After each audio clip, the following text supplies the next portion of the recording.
Good morning, welcome back on site at Tucson RV Solar. Today we are working on an Arctic Fox.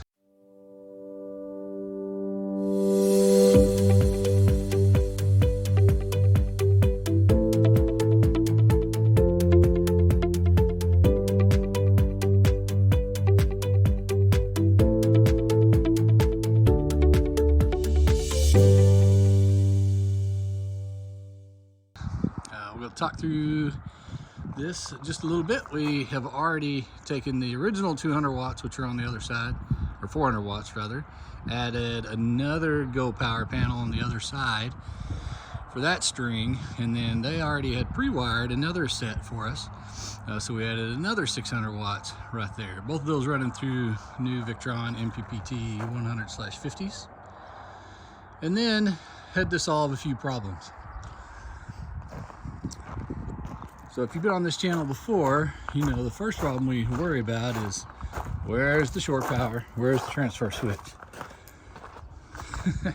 In this Arctic Fox, shore power is here, transfer switch is on the other side of this reel.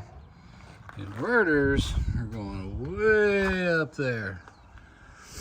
So we had a little bit of fun yesterday running that cable, but we got it in, and we can do a little bit of wiring today to take care of the 120 volt side of things. And then that is going all the way up front into what used to be our battery compartment. Batteries are actually over on the side, but they're going to go away. And all this is going up. And what do I mean by up? I mean straight up into under the bed. So super rough cuts right now. We're gonna clean those up later because we have multiples. We're gonna run the wires that are gonna go up in there, and then do some fans to make sure we got enough cooling. And here we are up on the roof. So you can see the original 400 watts up there. Added the other Go power panel, bringing it up to 6. Well, 570, these are all 190s, and then another 600 watts right here of the rich solar panels. Both of those going through the Victron controller. So you can see we've actually got front access up there with that string, and then kind of a center for this one. All that be going into the cabinet under the bed. But gonna bang out a soft start right here. Go ahead and secure all these wirings, and then go ahead and die-core everything down so we have a nice good seal and he's protected for the future. So here we are on day 2 of the Arctic Fox. You can see we still got the 12 volt in place, lots of wiring to do, but you can see our 2-gauge cable coming down from below the bed. That's going to take the place of those 2 batteries, so we can keep all the 12 volt appliances and the jacks and the slides all operational. We go in here, you can see just a few things hanging down. So up here are our 2 splitter boxes. So we got our power in and our power out from the inverter dual stack, and then coming out of these they split into L1 and L2, going into both multi-plus 2x120 inverters. And we're actually going to put these in parallel. Over here you can see where we've got the solar from the roof coming down into its 2 breakers. I'm going to finish wiring that now. That's these cables here. And then this one with the green tag is solar on the side. So you can see right here we got this fuse coming for this AE plug that we installed right here. So wide open at the bottom, so he can easily bring his portable panels up, plug them in there, and that goes into a MPPT 100/30, so he can do up to 400 watts. And that solar controller. The black one hanging down is going to be our system ground, and then our DC to DC charger is going to go into there. And that's a unique one on this guy. So typically on a DC to DC charger, we'll run right up on a 5th wheel, run right up here, can go underneath. But there is no way to do that on this RV. You can see it's solid all the way across. It's solid actually in there too. So what we've done is we've actually got a couple of 50 amp Anderson plug flush mounts. And we'll work with him tomorrow when he gets here. And we're probably going to put a flush mount right here. That way he can come across whenever he wants to plug in, hit this guy, and then this will come all the way down to the end of this cord, and then he'll have a flush mount on his truck as well. And then inside here, this flush mount will be hardwired directly into the Orion, so he can get his DC to DC charging. So just a little bit of cleanup left to do in there. Inside here, we deleted the original solar controller, which was inside here. Actually repurposed the controller to battery lead and just called it a 12-volt lead. That's going to be on the other side of this cabinet. Inside the RV itself, had a couple of other things added. So Starlink is something everybody gets, right? So we're finishing up right here, but we have a Starlink plug that's on the other side of here. We're going to put this on the other side, bring it flush, and then the power for that plug is going into this buck boost converter down here, which takes 12 volts in, pushes 36 volts out. That's so he can get the power for the Starlink Mini that he needs. Power for that guy is coming from this new fuse block that we just put in. And where did we get this 12-volt lead, you might ask? That was from the original converter. So this is going directly into the 12-volt system. We don't need the converter anymore, but this gives us access to 12 volts super easy. So we can fuse it and also put another line in to run his new water AccuView Wonder that takes care of cleaning his water for him. I think via UV. And then the other thing that we've done in here, there used to be this guy, a transfer switch, but he's never going to put the onboard generator in. So in place of the transfer switch, there is now an EMS. So hardwired in, and then we spliced in out of that, which now gets us to our inverter in and out. So got our cable going over there to shore power, or not shore power, to the breaker box, wired all the way. And then finishing up just a few more things. Obviously I already got the touchscreen in place. And then under the bed, you can see where things are really starting to come together. Everything's wired up except for the fans.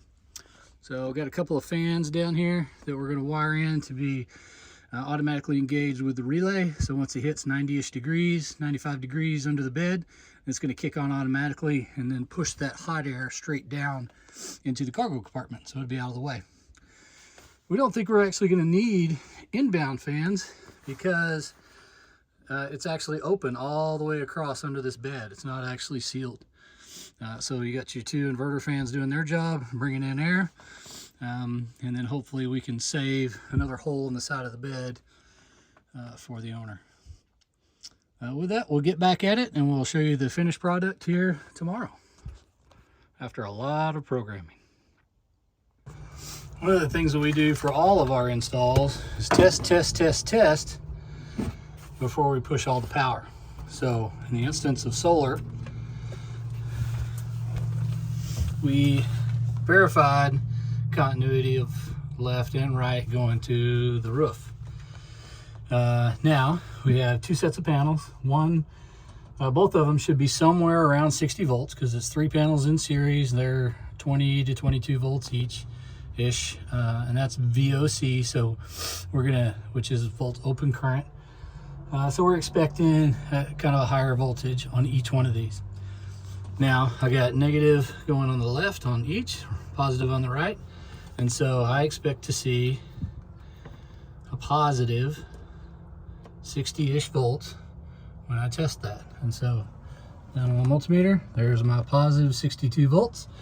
And just to make sure that I'm not having a bad day, I always go both ways. So now I expect a negative 60 something volts. There's my negative 62. Okay, so we know we're good on that one. Now, same test with the right one. So here I got 68 volts. So that one would probably be the Go Power panels. Test it the other way, reversed them, and I got a negative 68. So I know good 60-ish volts stopping at both of these. I haven't turned them on yet, so it's not going into the solar controller. I'm not ready for that yet. I don't want it to actually backfeed the links with power until I'm ready for everything else to come on. So stopping right there, but I also know I can go ahead and put the cover on this guy because I've got good solar power down to here. Yep, all done with the old Arctic Fox. Nice and clean everywhere. So all you can see up front is solar disconnects and the DC to DC charger. Got nice clean breaker boxes that split out our 50-amp cable for our parallel inverter connection up front. What we've done a little different here, this is our DC to DC connection that will go to the truck. So we'll get the truck tomorrow. And because this is one solid piece behind there, there was no way to actually get it through. So making that little connection, which will then hit this umbilical cord, follow this down to the 7-pin connection of the truck somewhere in here. And then that's where we'll have a nice clean one. But it can be detached when it's parked, so it doesn't have anything in the way. Moving to the inside.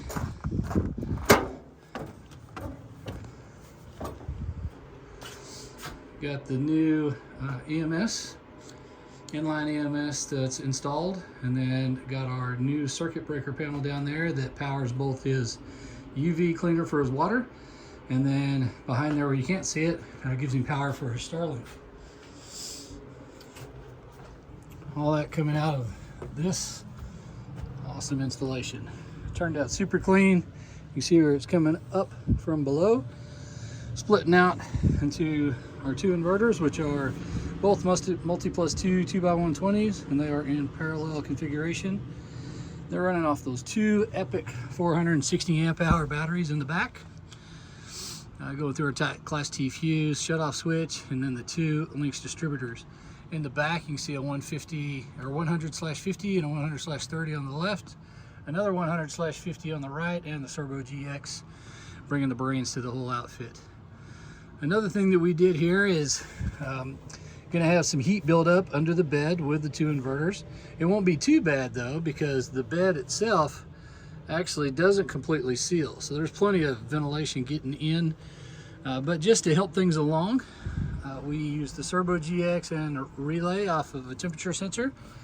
Installed two fans. We have this fan and then another one over there blowing air out. So once it actually hits 100 degrees into the bed, the fans automatically kick on, and we'll keep going until it gets it down below 90. So they're going to suck all that hot air that this inverter and that inverter are kicking out from that direction and push it down into the cargo compartment and get it out of the way.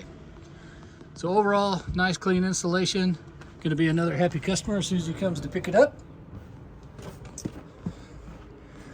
And then obviously being able to control everything through his Servo GX. By the way, he had MPPT sensors already on his tanks, so we added those in. You can pick them up on Bluetooth on the Servo. So you can see his left LP 83%, his right LP at 2%. And then if he wants to see what the temperature is under the bed, it tells him right now it's 82 degrees. And then you can add RUVI sensors as well, and then get multiple temperatures across. But everything he needs and ready to hit the road.